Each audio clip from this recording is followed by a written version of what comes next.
Good morning, everyone. I'm Melanie Carter, um, Associate Provost and Director of the Center for HBCU Research, Leadership and Policy here at Howard University, and I'm pleased to welcome you to session one of our conference this morning. And we have a great session this morning. I'm extremely excited about the panelists and the topic. This morning's session is entitled the Lucy D. Slowe Institute Panel Discussion and Exploration of Contemporary HBCU Leadership Frameworks. Again, I'm serving as moderator. This panel will examine contemporary leadership frameworks within HBCUs, highlighting historical legacies, emerging challenges, and strategies for sustained institutional success. The discussion will center on adaptive leadership, shared governance, and innovative policy approaches that address the evolving landscape of higher education for HBCUs. A little bit about why the title Lucy Dick Slowe.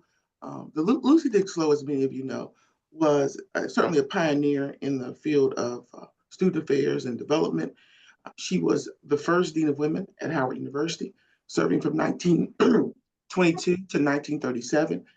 And I actually teach a course in Black women and higher ed leadership, and I use her and also Mary McLeod Bethune as really a way to sort of develop a framework for looking at leadership. And so certainly in honor of Dr. Slowe, Dean Slowe, and also her work, we have an institute, if you will, a set of programs organized around student affairs and issues of leadership in higher education, specifically at HBCUs. And so this panel, we have three great panelists who are absolutely the right people to engage this conversation. And so I'll begin with bios of each of the panelists, and then we'll begin our conversation. They will each begin with some opening remarks or presentation, and then we'll go from there. Okay, so first we have, as I mentioned, Dr. Phyllis Worthy-Dawkins, who is a nationally recognized expert in higher education, specializing in historically Black colleges and universities, with extensive experience at 6 HBCUs, including South Carolina State, Johnson C. Smith, Dillard University, Cheyney University, Bennett College, and at Clark Atlanta University. She has held roles ranging from professor to provost and president, serving as the 18th president of Bennett College. Currently, Dr. Dawkins serves as executive director of the HBCU Executive Leadership Institute at Clark Atlanta University, a competency-based program for aspiring higher ed and corporate executives who are seeking to become an HBCU or MSI president or chancellor. The program also provides professional development to new presidents and women leaders that are funded by several grants. Next, we have Dr. Fred Bonner II, who is professor and endowed chair in educational leadership and counseling and founding director of Minority Achievement, Creativity, and High Ability at Prairie View A&M University. Dr. Bonner, again, is the founding executive director of the Minority Achievement, Creativity, and High Ability Center at Prairie View. He is formerly the Samuel DeWitt Proctor Endowed Chair in Education at the Graduate School of Education at Rutgers University. He's certainly an expert in the field of diversity in education. He's the author of the recently released book, Building on Resilience, Models and Frameworks of Black Male Success Across the P20 Pipeline. He is also the founding editor of the Journal of Minority Achievement, Creativity and Leadership with Penn State University Press, and the editor of the book series Diverse Faculty in the Academy, Routledge Press. Our third panelist is Dr. M. Christopher Brown, who is certainly an international scholar in the areas of post-secondary education, public policy, research design, organizational governance, institutional context, social justice, and diasporic racial dynamics. He is the executive director and research scientist, I love that title, of the Dr. N. Joyce Payne Research Center at the Thurgood Marshall College Fund. The Payne Center is devoted to independent research and programming that leads to pragmatic solutions to the problems incident to education, society, and the workforce. The center is committed to social equity and research from and about historically Black colleges and universities. Dr. Brown has lectured and presented over 400 keynotes and research papers in various countries on 6 of 7 continents. He is the founder of the Atwood Institute of Race Education and the Democratic Idea, and the former executive director and chief research scientist of the Frederick B. Patterson Research Institute of the United Negro College Fund. Dr. Brown has held faculty and senior administrative leadership positions at public and private universities, at traditionally white universities and HBCUs, including president of 2 1890 land-grant institutions, Alcorn State and Kentucky State Universities. So again, I can think of no better group of people, experts to talk about this topic, from leadership to frameworks to professional development and the like. So we'll begin really with an overarching question, and Dr. Dawkins will begin with her presentation. And so the overarching question is, how can leadership frameworks at HBCUs adapt to the shifting political and financial landscape of higher education? Dr. Dawkins.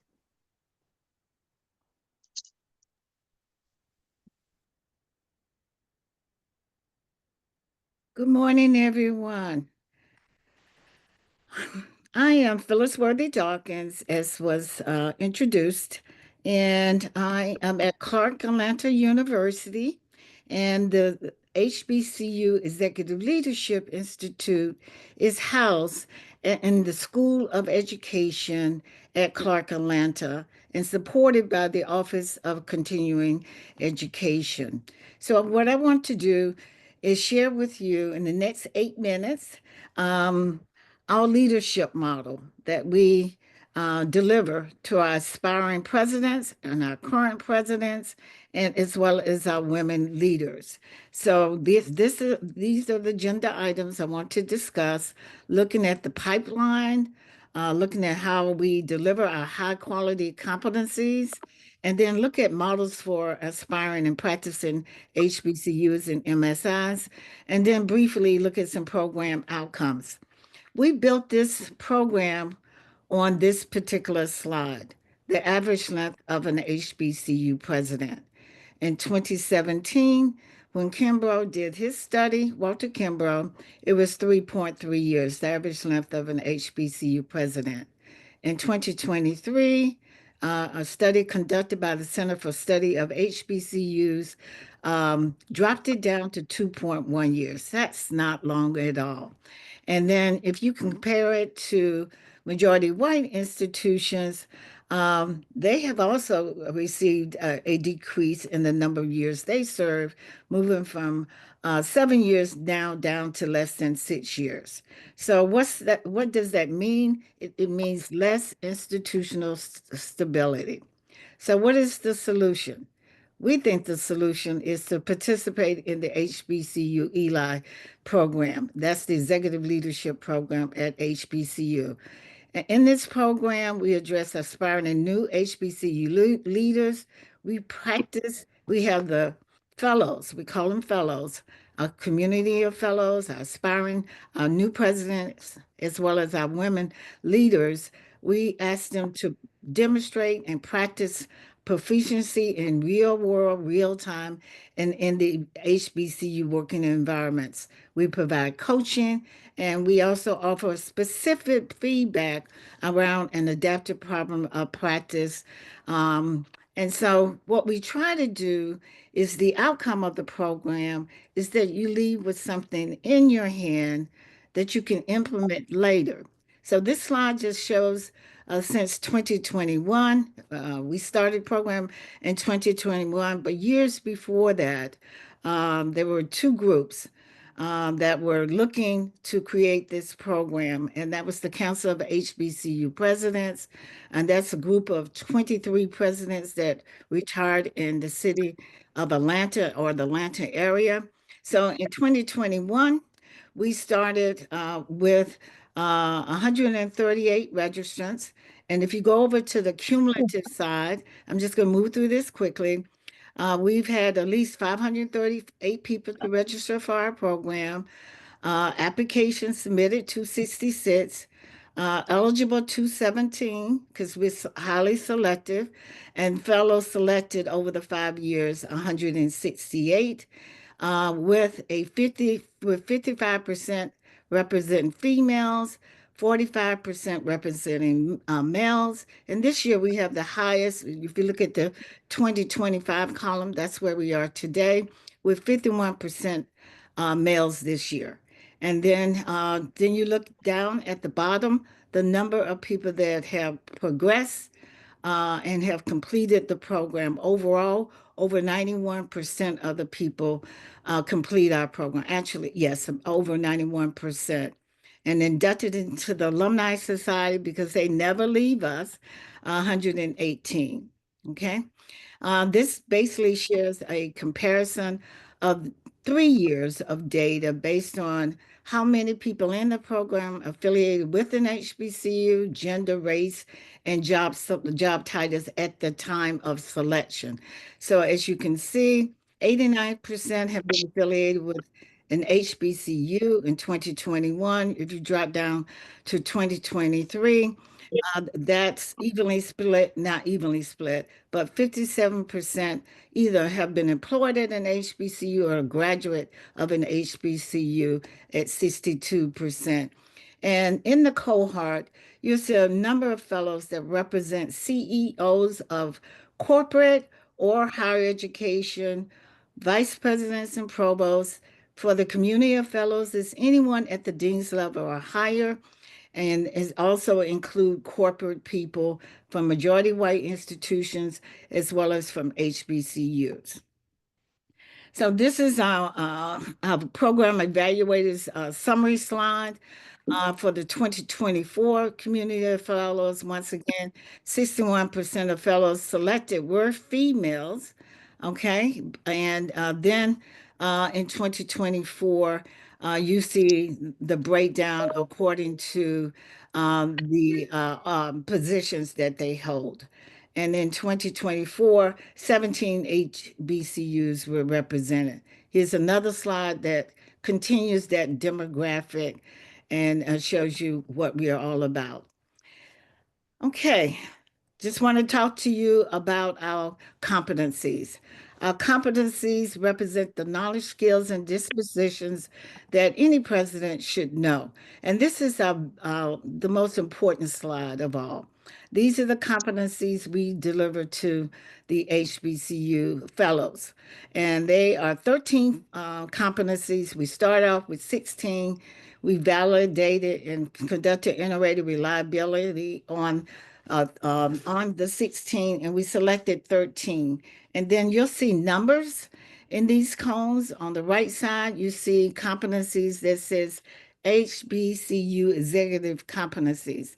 And the reason we named the red ones that is because during the interview process, we interviewed about 10 different presidents, including Ruth Simmons, Walter Kimbrough, Dr. Yancey, myself, and others.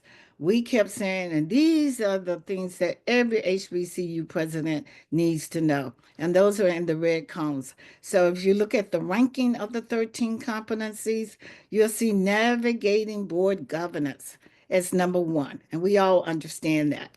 And then number two, building high performing teams. Can't say that enough. But if you go over onto the black side where you see the core competencies, which consists of one standard per competency, you'll see another number two under the social impact competencies, cultivating relationships and networks. So number two in the red cone, high performing teams and building relationships, those were ranked number two, and really very important competencies in many, many different ways. And then you'll see the rest of the rankings, and some of have similar numbers. But just want to highlight these. So building high performing teams, funding the future. The role of a president is to raise money. And then you'll see number four, leading finance and operation stability. So here's what the takeaway from this slide. If you become an HBCU president and you come from a role similar to what I've held, I've been a vice president for academic affairs 4 times, a provost 3 times. But when I became a president, I need to know 3 important ones. Well, actually 4 on this slide. I need to know how to navigate my board.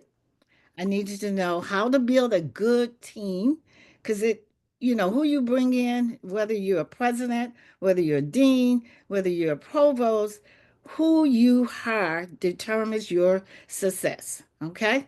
And then number 3, the role of a president that shifted from academics to raising money, and then understanding the financial picture at the institution. And so these competencies, as I said, was tested for iterative reliability. And then we also have some soft skills on the left side. If you move over there, you'll see to the black cones, you're looking at, in addition to cultivating relationships, you'll say communicates for influence, demonstrates emotional intelligence, models excellence, makes sound decision, and leads strategic planning. And in fact, on Friday or Saturday tomorrow, our fellows will be exposed to number 6, the two six ranked number 6 down below, sound decisions and strategic planning. Okay, so I'm going to share with you how we do at least one of these competencies, how we deliver them. So for every competency, we have a definition of that competency as stated up above, includes a collection of skills for cultivating positive partnerships and alignment with your board members and the chair. You're the president, but the board makes the final decisions at the institution. But internally, the president governs the operations and the implementations of policies that the boards have approved. And then we have 3 competencies listed below. I'm going to move through this quickly because I think my 8 minutes is almost up. And so with the 3 standards here, basically in summary, we're trying to create clarity and alignment, managing trusted partnerships with board and HBCU leaders, and then resolving issues and conflict.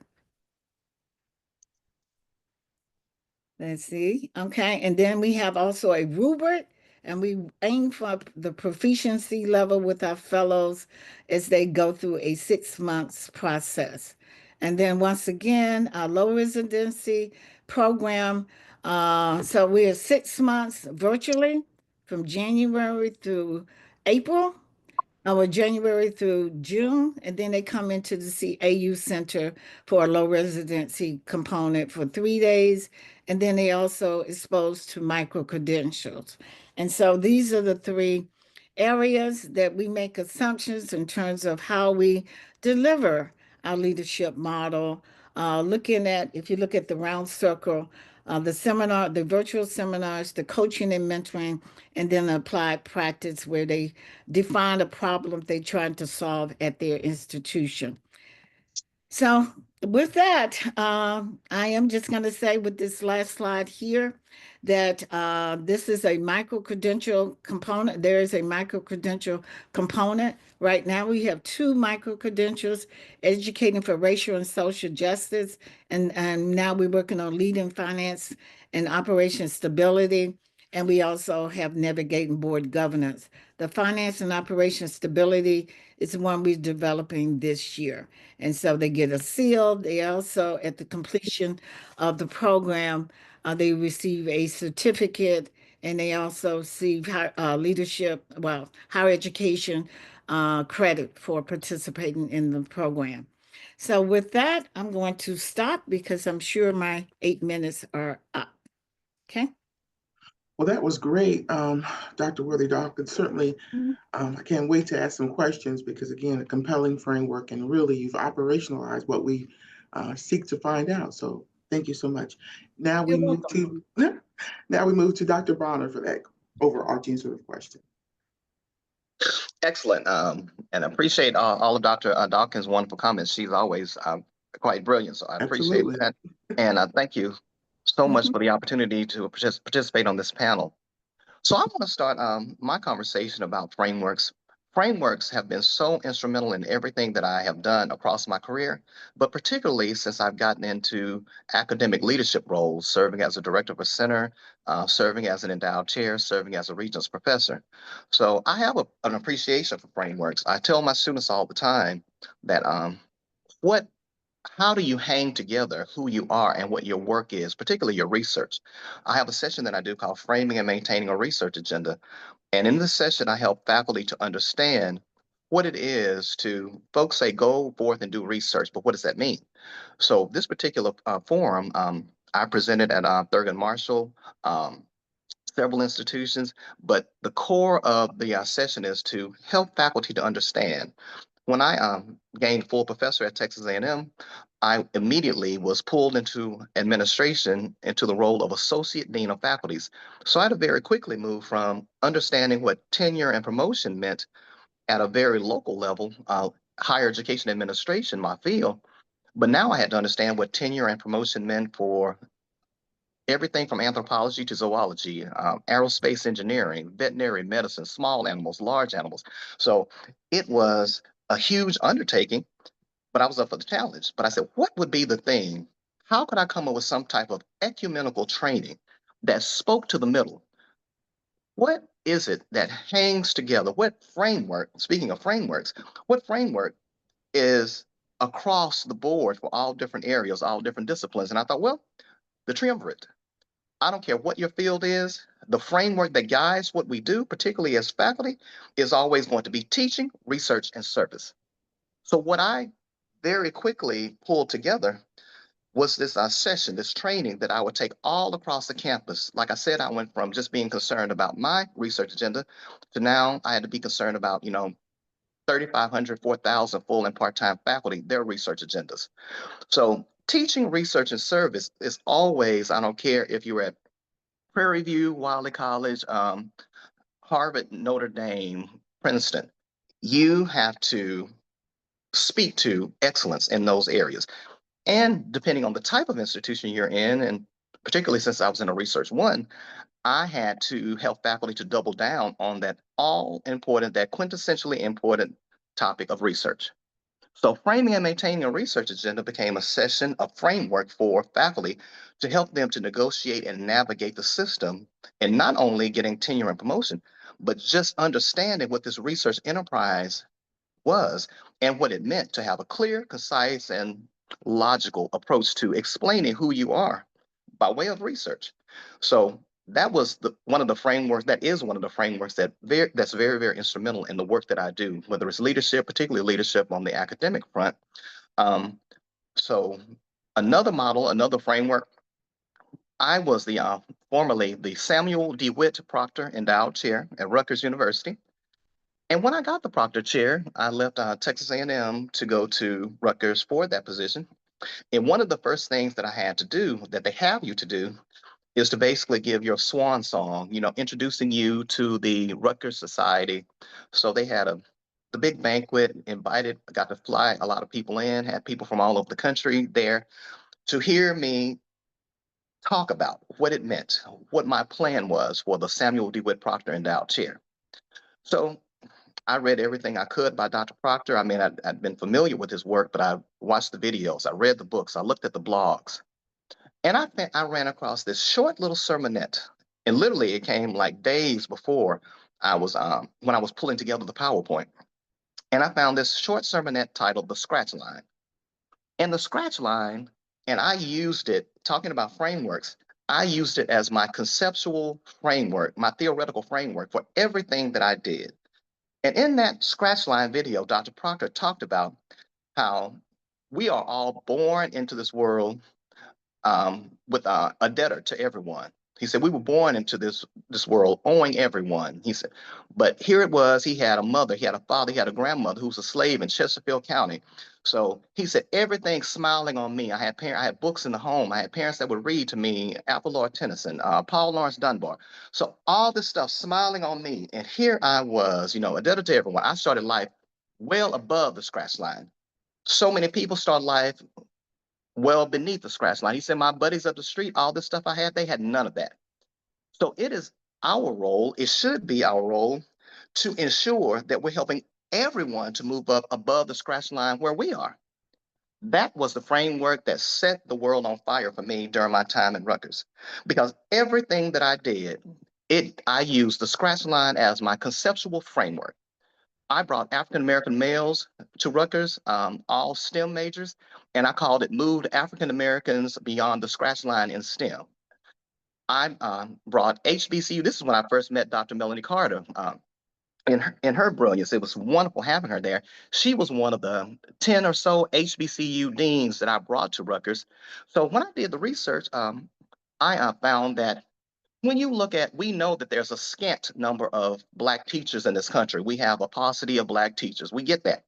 However, when you look at the number of Black teachers that we do have, it is important to note that the scant number that we have, 80+% have had some experience in an HBCU, whether that was undergraduate experience, master's experience, or a PhD. So I thought, if we know that HBCUs are training the teachers that we have, the Black teachers that we have out there, even though the numbers are scant, we need to have a convening where we bring all these HBCU College of Education deans together to talk about the status of education in the US. So I called it Moving Black Education in the US Beyond the Scratch Line. So you get it, on and on and on. Frameworks are important for me and have always been. The last couple of things I want to say, the framework that undergirds my center, Dr. Carter mentioned that I am the executive founding director of the MACH 3 Center here at Prairie View. That stands for Minority, Achievement, Creativity, and High Ability. Given the social political landscape, I have had to shift, change, and more. But I have, as I've said, my tagline is, new name, same innovation. So the MACH 3 Center is now the Arch 3 Center. So new logo, I'm going to make sure you guys get the new t-shirts and some of those things. We're really excited about it. So MACH 3 has become Arch 3. Arch 3 stands for Achievement, Research, Creativity, and High Ability.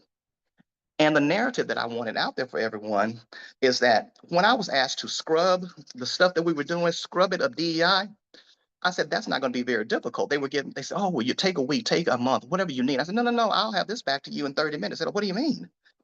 Everyone we talked to, it's taken them like weeks. I said, well, everyone is not MACH 3 because what I have done is set up from the very beginning, I have set up a research center. Prairie View A&M University, the A&M system brought me here. The reason I left Rutgers to come to Prairie View is I was told that your job is to help Prairie View raise the research profile, the university writ large, and the College of Education in general. So everything that I have done, although you might have the veneer in some places, Black male this, African American this, whatever, but at the core of all that I'm doing for those vulnerable populations, I'm not going to wash away the fact that, those populations are important. But at the core of what we're doing for those populations is research. So I was able to very quickly talk about and very quickly able to paradigm shift. And that's one of the things that I want folks to, I've been asked with the grade, being a senior scholar now, a lot of people want to know, what do you think? How are you surviving? It seems like MACH 3, Arch 3 is surviving. How are you surviving during all this? And you're not sweating. I was like, oh yeah, I'm sweating just like everybody else. But I try to have a strategic plan. I listen to a narrative by Kimberly Crenshaw. I said, that's absolutely true. We have to move beyond, and I kind of took it and expanded it. I said, we have to move beyond this notion of a pivot. In the past, we're like, if you can't say Black, then say, African American. If you can't say DEI, say this, say that. Well, we're out of a context now where we can just look at pivoting. That doesn't work.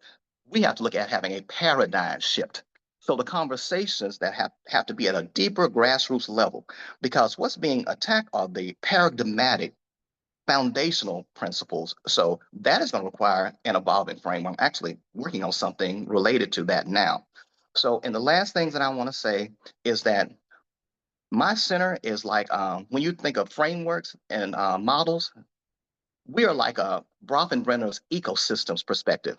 We have a micro level, we have a meso level, and we have a macro level. So the macro level, there's some frameworks that we are attending to that are, whether the macro is the United States, whether it's Texas, whether it's Prairie View. But then at the meso level, I have a college that I'm in, which happens to be a college of education. And then I have a program area that I'm in, which is educational leadership and counseling. So another one of the models that we have right now, I have a grant right now. It's a $1.5 million grant from the Kellogg Foundation. And I title this grant BMST, That stands for Black Male STEM Teach. We know in this country that there's a dearth of Black men teaching, but when you look at Black men in the sciences and STEM, it is a dearth of a dearth of a dearth. When I did the research to go after the Kellogg grant, when you put in Black males, when you put in Black teachers, at that time, 2017 in HISD, you got something like 2,000. Then when you said Black male, when you said Black teachers, 2,000 Black males, it dropped down to something like 700. When you said Black male teachers in STEM, it dropped down to a little over 100. And then when you said Black male teachers in STEM at the middle grades level, the literature talks about, we say middle school, but the literature says middle grades. When you say Black male teachers in STEM at the middle grades level, you go from 2,000 Black teachers to Black male teachers at the middle grade level to 9. So I made a compelling story to Kellogg Foundation. It said, I want to use this money to bring in a cohort of Black males, and I want to send them through ATCP at Prairie View, Alternative Teacher Certification, and get them certified in math and science. But here's the last piece that I want to say. It moved beyond just wanted to get them certified. I wanted to, and Kellogg wanted me to. They said, you know what, we're excited about this grant.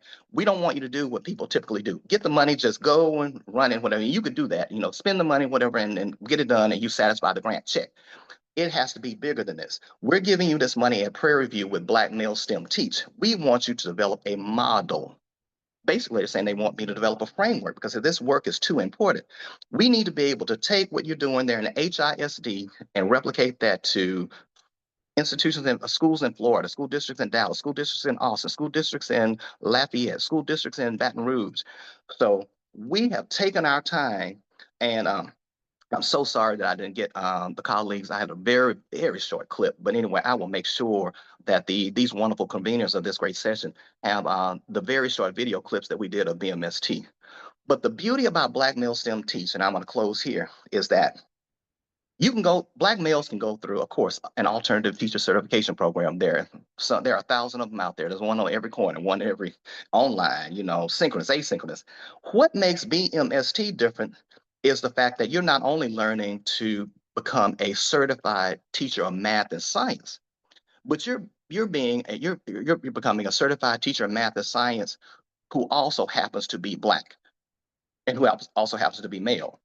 So the core framework, and I'll end with this, the framework for BMST is, these are the pillars: social emotional learning, Black male identity, culturally specific pedagogy, and math methods, science methods, and PPR.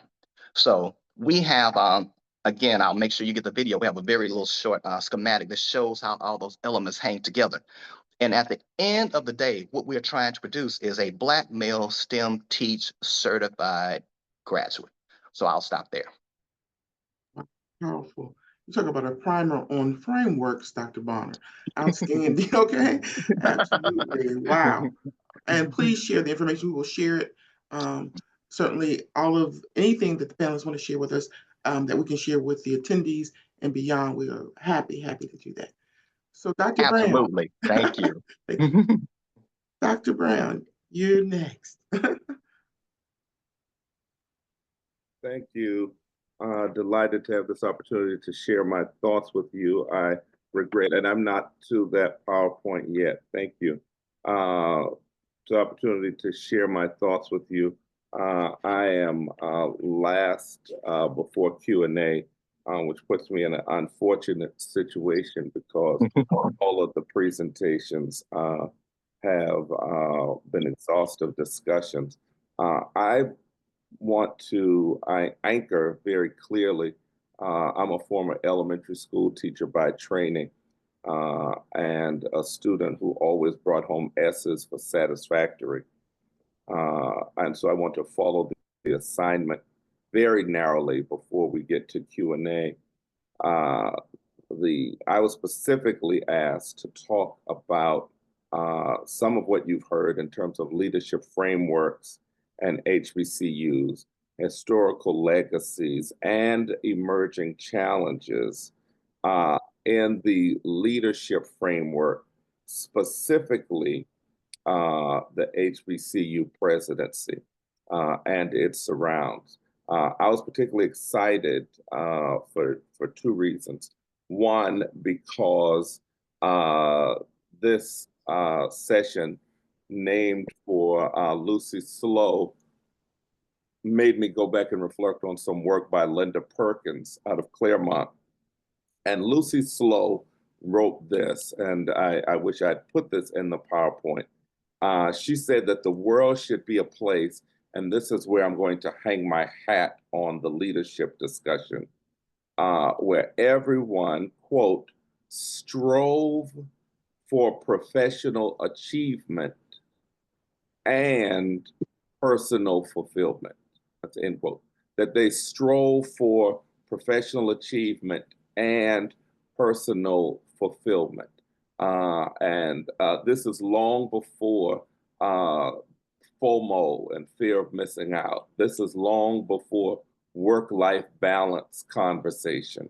This is over a century ago, where the namesake of this session set out for us, those of us who are both participants on the panel and those of us who are listeners on, that there should be a balance between professional achievement and personal fulfillment. It is, in fact, the approach that I have brought to every leadership role that I have enjoyed and maintained. And that is, one, it should be a job that is not simply about making a lot of money. It should be a job that is not simply about sitting atop an organizational framework. It should be a job not simply about free tickets to the football game or to the basketball tournament, but one in which you are making both professional achievement, so maximizing the content and the competencies, I'm coming back to that word, the content and the competencies that you bring to the position. Certainly, I would be an adequate dean of education, but I would be an inadequate dean of the medical school, right? So there's certain content and competencies that I'm bringing to the table that will allow me to perform. And then lastly, that I'm gaining some personal fulfillment, some professional fulfillment. Even if I'm in the ed school, if I'm chair of the graduate department of leadership and policy studies, I'm probably going to be having a great time. If I am chair of the Department of Undergraduate Teacher Licensure and Field Placement, I may not be having a good time.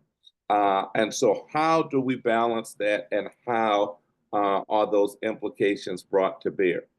At the Payne Center at the Thurgood Marshall College Fund, we are very intentional, and so what you're going to see in a moment, that all of what we do is rigorous evidence-based research that will in turn develop an innovative program to address the systemic challenge. In this case, I think Dr. Dawkins placed before us, and I believe it was slide 2, a very clear set of challenges. In part, she gave us one side of the coin, and that is, what is the tenure and life expectancy of HBCU leaders? In this case, she snapshotted the president. On the other side of that coin is, what is the pipeline that leads to the selection of HBCU leaders and presidents? And I think our challenge before we go to Q&A is to find out how what we know based on evidence and how what we have documented bear out needs for modifications, shifts, and or reconsiderations in the space. And let me say, unlike a calculator, the selection of primus inter pares, that's deans, provosts, presidents, is not done mathematically. It is not, the person has a doctorate, the person can count from A to Z, the person can count from 10 to 1 backwards. They have met the criteria and they get the role. No, it becomes a very complex formula, both in terms of who matriculates the pipeline, who gains the position, and then ultimately who maintains the position. If we were honest on this call today, we would confess that all of us in our private spaces have looked at presidential searches. We'll snapshot them today since that's my assignment, and said, oh my gosh, how did they get appointed? This is just the truth, be honest. How in the world? I know that person. I cannot believe. So, in other words, there's something about the pipeline that positioned this person for that side of the coin that you say, this is hard to believe, right? Then conversely, there are people who serve in the presidency, and two things happen. One, you say, oh, that won't last long. And then 7, 8, 11, 13 years later, the person is still in the position. And you're like, oh my God, I can't believe they're still there. Or someone who we believe has trekked all of the content and competencies. I'm going to add two things that we don't talk about in just a moment. Leaves the position, and you're like, what happened? They are superstar. They are dynamite. What could have gone wrong? And certainly, as Dr. Bonner has consulted for us and TMCF, and we've all participated in leadership training, like I always want to call by our first name because we're colleagues, Dr. Dawkins this morning. Harvard has presidential training. ACE has presidential training and leadership training. AGB just started presidential leadership and training. ELI, which we know, Health has presidential training. ASCU has presidential training. When I was at AACTE, they even had dean's level training. So there is no shortage of quote unquote boot camps to get you ready for this work. Now I'm ready for the slides, and I will go quickly because I want to yield some time back for Q&A. But even though we've done a great job, as she puts the slide up, on content and competencies, we spend very little time talking about the soul of leadership. The soul of leadership, which is in fact the marriage of competencies and dispositions by HBCU presidents. The Payne Center is in the final edits of a book entitled Strategic Leadership for Historically Black Colleges, Public Context, Presidential Competencies, and Prioritizing Competition, which should be out late this fall. And we are conducting at this very moment, and I don't know if Dr. Graham, our administrator for research strategy, is on the line, a national survey of sitting presidential competencies and the pipeline. And we'll be reporting that out later this year as well. But what we are finding is that there's this word that we don't talk about that is having a great impact on this role, and that is dispositions. Next slide. We can talk a lot about why presidential leadership matters. When we looked at the study, 73% had prior HBCU experience. So guess what? You can have someone who comes from an HBCU and does not persist in the role. It could be a cultural mismatch. There's a huge difference in the HBCU experience at Bennett, where Dr. Dawkins was, and at Spelman, across the street where ELI is. A huge difference, Dr. Bonner, from even a PBI like Chicago State, from your time in Ohio, and what life is like now at Prairie View. So we see that you can have it, but it doesn't impact in as great a way as we had anticipated. 80%, this is a driver, these are our next set of questions, said they were mission driven. They had a mission driven passion as their top motivator. The former president of South Carolina State, Barbara Rose Hatton, said in her interview, any day that you wake up and you are not in awe, her word, not mine, awe of the God-given responsibility to lead this campus, you should resign. It is not your brains, it is not your brilliance, it is not your wit, it is not your resume. It is the mission that should remain your top motivator. Lastly, for all of these people who are spending lots of time, and may I say lots of money, scrambling and hopping from institution to institution, trying to get a presidency, only 20% of those who we've surveyed ever desired or intended to be a president. And they got there through sponsored mobility. So you can jump from institution to institution all you want, changing titles every 2 years, but the data does not bear out that will lead you to the corner office. Even more, our campuses continue to change because our campuses are not just institutions, they are movements, they are moments. Next slide. So what a board needs in a president varies at a given moment in time and may change. There were 3 pillars that we think led to success. One was competency. Some of that Dr. Dawkins spoke on. Do you know how to manage a budget? Do you know athletics? Do you know the difference in your mission?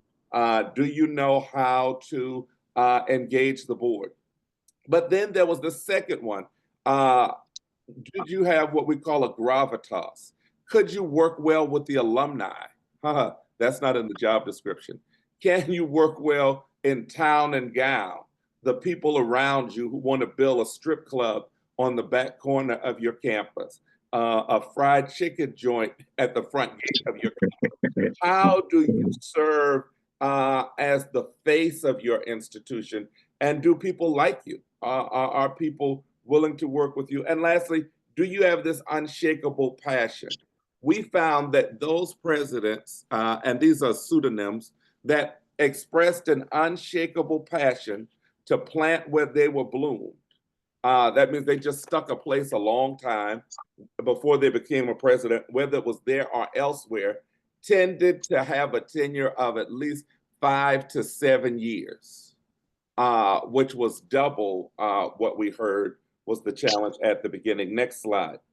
And then I'm going to end quickly so we can turn it over to my colleague, Dr. Carter.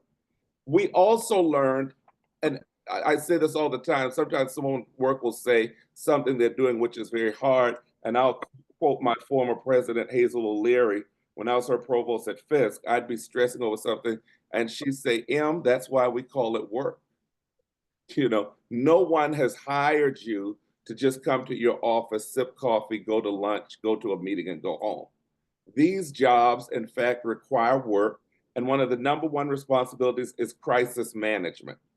We found that those presidents who had strong strategic plans and stabilized enrollment, high community trust, they were able to succeed through a crisis 15% greater than anyone else. We all know a crisis will come and the president will exit. I've seen it in my own personal resume. So the ability for the president to maintain after a crisis is strongly aligned to strategic plan and disposition. Next slide. When you get the study, one of them at the end of the year, whichever one, you'll see how many came from non-traditional paths. So for everyone saying, I'm going to skip being a faculty member, I'm going student affairs. For everyone saying, I'm going to come from business and industry, I'm going to run from policy, only 10% or so come from non-traditional paths. Everyone else is your traditional path. 90% say they had a mentor who was in the presidency, and 33%, like Dr. Dawkins' comment, came through these special programs. Last 2 slides and I'm out. We've got to listen very closely to our narrative around leadership. We've spent a lot of time miscommunicating the role of the president, the role of the dean, and making, just because we've now leased a Acura or Fendi, whatever cars people are driving, We've made these jobs look very attractive to young people who wish to skip steps to get the symbols that they see coming from these jobs. But we need to also share the narrative of the long hours, the long work, the time away from home, the missed weekends, the strategic plan reports, the accreditation reports, so that they can fully embody what is required. And I'll do this next one and let that be the last slide. And this PowerPoint is available, of course, from the Center for HBCUs at Howard. One last slide, and I'm going to end if she would flip it for me. Great. So in order to keep this, this work must continue to include competency academies. We've got to spend more time. Most HBCU presidents are messing up in finance, crisis communication, and athletics. And athletics is usually tied to either a finance or a crisis. So we've got to make sure there's competency in there, even in our academic coursework, that we're teaching gravitas, that it is not just your fraternity, your sorority, that you're a link, that you wear St. John's even when you sleep at night, but that you have the ability to have a conversation, to be trustworthy, to voice and articulate the mission of your campus. And lastly, that you have a passion and preservation for this work, that this isn't just a job, this is not just the next step on your resume, but this is a part of your long-term giving to the universe, that you are in fact trying to be like Lucy Slowe, and you're trying to make sure that you have managed your professional achievement and your personal fulfillment. I look at some HBCU presidents and I feel bad for them because it doesn't look like they were having any fun at all. But no one can look at a Chris Brown presidency and say good, bad, whether you liked it or didn't like it. I had a good time. I had a good time every day. I got up focused on my students every day, and I tried to leave the campus better than I found it. And so that quote says that this is not a job, it's a calling to uphold the legacy of this history of institutions while also innovating for the future. Thank you. I'm going to yield my 1 minute back. I talked very fast, and I hope this added some fruit to the conversation. Wow, this was amazing. Let me say the good news is, even though I know my background is saying in the meantime, I asked for an extension. So we're going to extend a little bit because, again, Dr. Brown, I don't know how you did so much and so well without taking a breath or a sip of water, but outstanding. So we're going to have some time for some questions. And I really appreciate the way in which you all really dealt with all the questions in your presentations. And I have so many kernels here, not really kernels, really rich moments and ways of thinking that will forever shape my own thinking about how we think about a framework or core competencies and the idea of, gravitas metrics. I mean, there's so many things that you all mentioned that were incredibly important. So and when I think about the overall topic of the conference, which were empirical perspectives, research agency and impact, I think it's extremely important that we embed ourselves in what we know about our institutions and who we are in terms of developing these frameworks. And all of you all did that beautifully in terms of how it is important to do that. So rather than me ask you a zillion questions, the next time we're going to have a session per panelist, okay? Because absolutely, positively, we need to do that. And also, we have a Turning Pages Author Talks session with the center. And so I certainly look forward to engaging each of you in that as your newly released book, Dr. Bonner, and also your upcoming book, Dr. Brown, that I'll certainly reserve on Amazon if I can. And Dr. Dawkins, certainly, again, the Eli Institute is extremely important and is really helping to expand that pipeline in some critical ways. So I'm going to try to answer, to ask some of the questions. Certainly, folks are engaged, and also will encourage, as they're telling me, for those who uh, are going to move to the next session, which is on policy, policy in the HBCU in 2025. That starts at 11, and so you can move there, but we're just going to take a few minutes to pose some of the questions, if I can pull those questions. The first question is, for Black male research, do you include performing arts? I think this is for Dr. Bonner, in your STEM initiative. Drama therapy is a counseling framework I'm looking to bring to HBCUs in training more Black males in creative arts therapy. Yes, and thank you so much for that question. We so we the arts, the STEAM is very, very important to me. In this particular grant that we have, BMST, is really just math and science right now. However, that is not the holistic picture of how we approach and how I approach my work. So I always say I'm a little bit country, a little bit rock and roll in the sense that I'm actually I'm a science person. My undergrad degree is in chemistry, but I was also a music minor. All through high school, I was piano classical performance, and so I've always had this. I was a band nerd and also played piano, so I always have had was in theater. Always had this love for the art, so that's always a part. Although it's not STEAM, the A is not a part of BMST. As we're moving forward, I absolutely will include and plan to include, because I'm already working on the next grant. BMST is focused on HISD. But also, there's a major problem out there with Black males when we look at Black males in STEM or Black male teachers in rural environments. So, if any of you have ever been to Houston, been to Prairie View and Texas A&M are like 45 minutes apart, 35, 40 minutes apart. So, but it's rural area. So Prairie View is outside of Houston. So I'm like, 40 minutes outside of the city. So being here in Cypress, but Prairie View is like 20 minutes past me. But anyway, in between Prairie View and Texas A&M, and we have a lot of collaborative work with A&M just because Prairie View is in the Texas A&M system, if you didn't know. So we're the HBCU in the Texas A&M system. So there's a lot of overlap. Since I was a professor at A&M, a lot of my colleagues, my homies are still over there. We collaborate on grants. I had a Sloan grant that we worked on with I worked on with colleagues in engineering.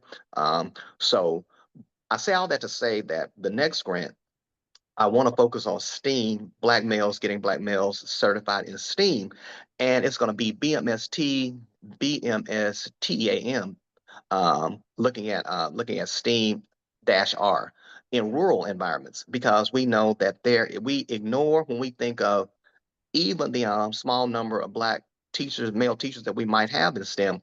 We tend to think immediately about urban context: Houston, Dallas, Atlanta, Cleveland, New York.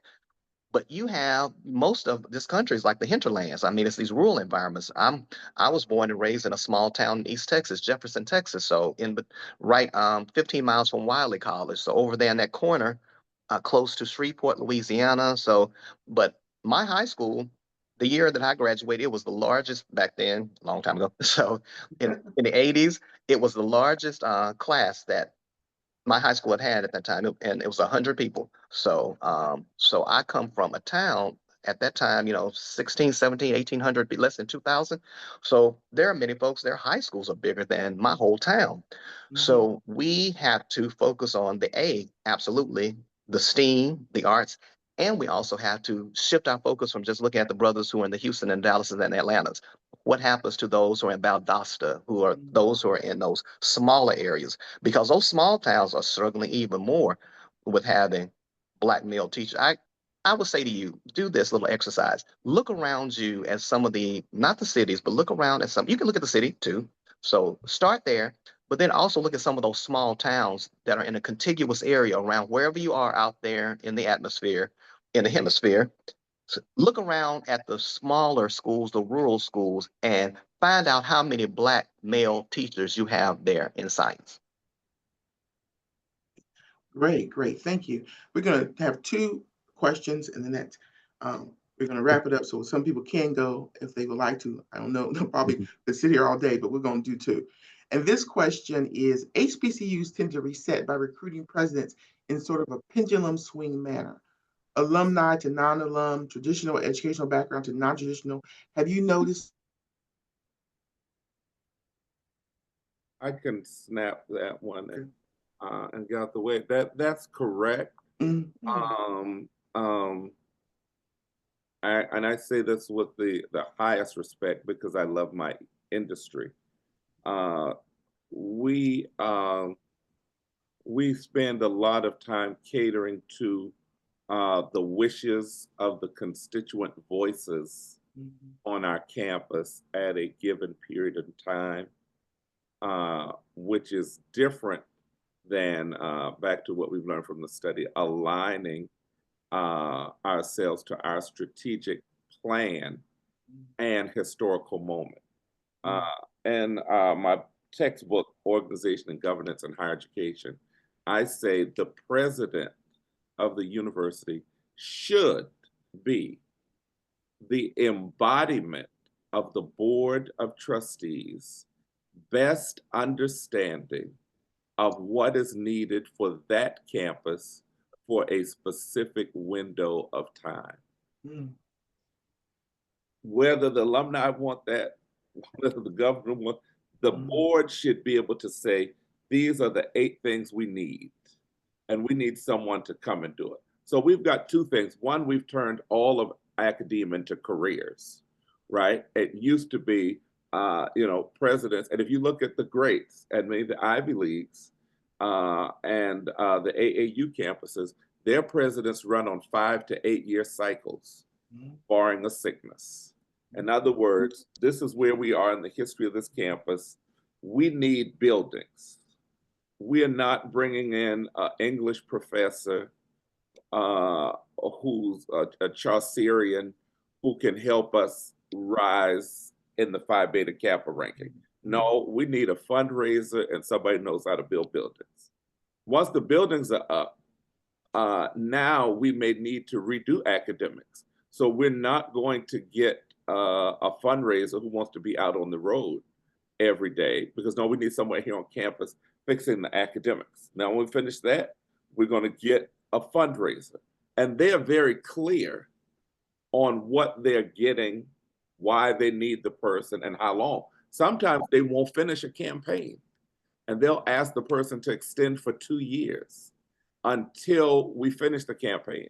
Or they'll ask somebody to extend for a year or 2 because we're not ready to launch the campaign, right? So they're very clear that this person is a utility transom for how they're managing their organization.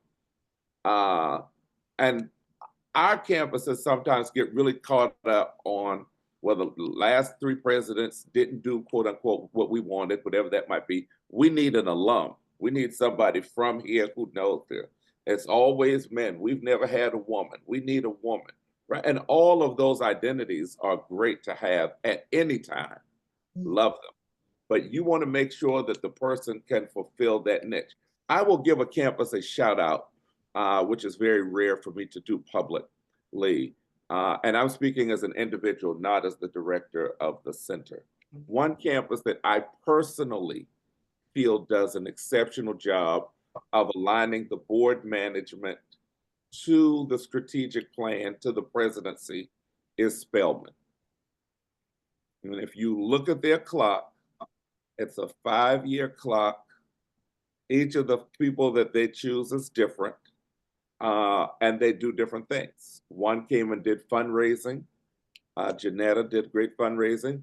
After her, Audrey Manley came back and restored culture and tradition. After her, Daniels Tatum came and brought research and rigor and respect by quote unquote PWIs, if that's what's important to you. After that, they brought in someone to talk about health and wellness and the arts. But each person has an assignment, and you don't see them doing other parts of the assignment because they're very clear on their mission and their job. Okay. Okay, great. I said we were going to do 2 questions, but I know we have a minute. So I'm going to Someone asked about leadership roles and wondering how do you all believe some of the current academic programs, specifically doctoral programs in higher education, I guess, can be a starting point. Dr. Dawkins, have you seen many people with doctors in higher education sort of to enter your program? You think those are good Yes. sort of preparation? And I'm laughing because sometimes our students today think that as soon as they get a doctorate degree that they can become an HBCU president. Yes. And they contact me and I'm going, when did you get your doctorate? And they saying, a month ago, and I want to be an HBCU president. have to say, it doesn't work like that. It doesn't work like that. So people have in mind that anybody can be an HBCU president, and that's not true. I want to pick up on what Dr. Brown said too. Another institution. Yeah, 1 minute, they're gonna cut us off. So Dr. Another institution that does a good job aligning their delivery, how they operate the institution with their strategic plan is Claflin University. Okay, I will just say they do an excellent job and have grown tremendously. And then I also want to say this before time is up. It used to be the model that the majority of presidents came from academics. That's no longer true. Now they select presidents based on the needs of the campus at that time.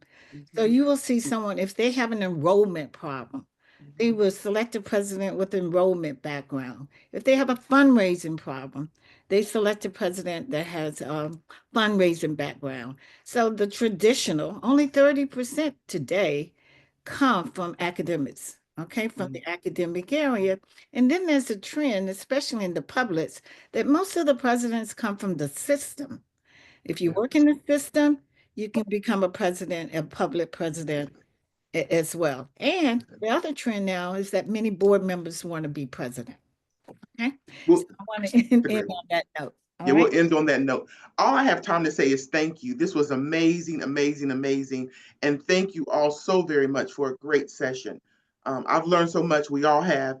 Thank you. And please, those who still are in attendance, many of you are still, please go to the 11 o'clock session on policy. But thank you, Dr. Brown, Dr. Bonner, and Dr. Worthy-Dawkins. Have a great day, everyone. Bye-bye. Bye. Everyone. Bye.